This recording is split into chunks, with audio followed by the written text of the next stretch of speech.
যারা আমার শ্রোতা রয়েছেন তাদের কাছে আমি নিজে দুঃখ প্রকাশ করছি, ভাইয়ের কাছেও ক্ষমা চাচ্ছি। গত জুমাতে জনাব আবু তহা আদনান সাহেবের বিষয়ে যে আলোচনা করা হয়েছে সেখানে অনেক ধরনের সমালোচনা এসেছে। বিষয়টা আসলে এখন তালাক পর্যন্ত গড়িয়েছে। এ বিষয়ে কি আমরা এখন চুপ থাকা দরকার না? আসলে আমাদের সবারই উদ্দেশ্য ছিল যে এই পরিবারটা টিকে যাক, কোনো একটা ভাবে স্বামী স্ত্রীর ভুল বোঝাবুঝিটা দূর হয়ে যাক, সংসারটা কোনোভাবে টিকে যাক। এজন্য আমরা যতটুকুন বলেছিলাম, অনেক ক্ষেত্রে আমি নিজেও পরে শুনে দেখলাম যে অনেকটা অতিরঞ্জিত অথবা বাড়াবাড়িমূলক হয়ে গেল কিনা, আরেক ভাইয়ের হক নষ্ট করা হলো কিনা, এই সার্বিক বিষয়গুলো চিন্তা করে আমি নিজে, যারা আমার শ্রোতা রয়েছেন তাদের কাছে আমি নিজে দুঃখ প্রকাশ করছি, ভাইয়ের কাছেও ক্ষমা চাচ্ছি। যেহেতু এখন সংসারটা শেষ, এ বিষয়ে আর কোনো কথা নাই। তলাক হচ্ছে শরীয়তের আবগাদুল হালাল, সবচেয়ে নিকৃষ্ট হালালটা হচ্ছে তলাক। যখন কোনোভাবেই সংসারকে আর মেনটেন করা সম্ভব না, তখন তলাকের বিষয়টা যখন আসে, তলাকই হচ্ছে সমাধান। তো আমরা দেখেছি যে মুফতি আব্দুল মালিক হাফিজাহুল্লাহ ওয়া রাআহ, ওনার সামনে, বাংলাদেশের সবচেয়ে বড় মুরব্বীদের একজন তিনি, ওনার সামনে সুন্দরভাবে এটা সুসম্পন্ন হয়েছে তালাকটা। এখন আর এই বিষয়ে আমরা কোনো কাদা ছোড়াছড়ি না করি এবং কারো নামে আমরা অপবাদ না দিই, কারো দোষ ত্রুটি খোঁজার চেষ্টা না করি। যেটুকুন আমরা করে ফেলেছি সবটুকুন আমরা বাদ দিয়ে দিই।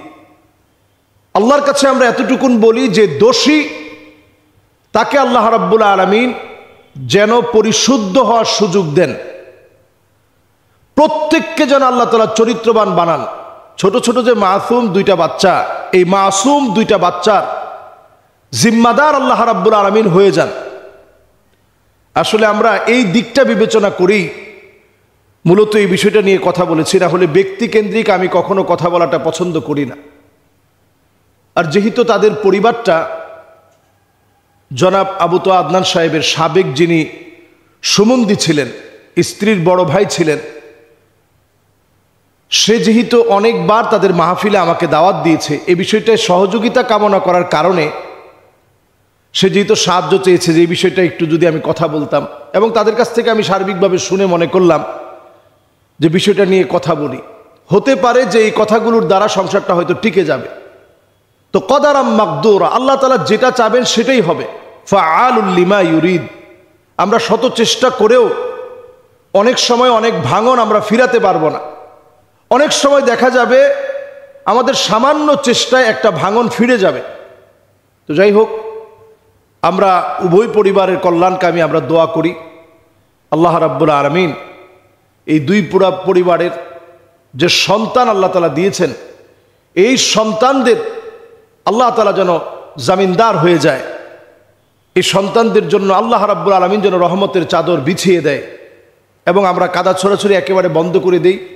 বাংলাদেশে এখন অত্যন্ত গুরুত্বপূর্ণ অনেক ইস্যু রয়েছে, যেই ইস্যুগুলোতে এখন আমাদের মনোযোগী হওয়া প্রয়োজন। আর সত্য একদিন উদ্ভাসিত হবে, তখন কে অপরাধী এটা আমরা অটোমেটিক্যালি বিষয়টা বুঝব। সত্য উদ্ভাসিত হওয়ার আগে আমরা কাউকে ব্লেম না দিই, অপরাধী না বানাই। যেটুকু আমরা করে ফেলেছি আল্লাহর কাছে আমরা ক্ষমা চাই, আল্লাহ তাআলা যেন আমাদেরকে মাফ করে দেন। আসসালামু আলাইকুম ওয়া রাহমাতুল্লাহি ওয়া বারাকাতুহু।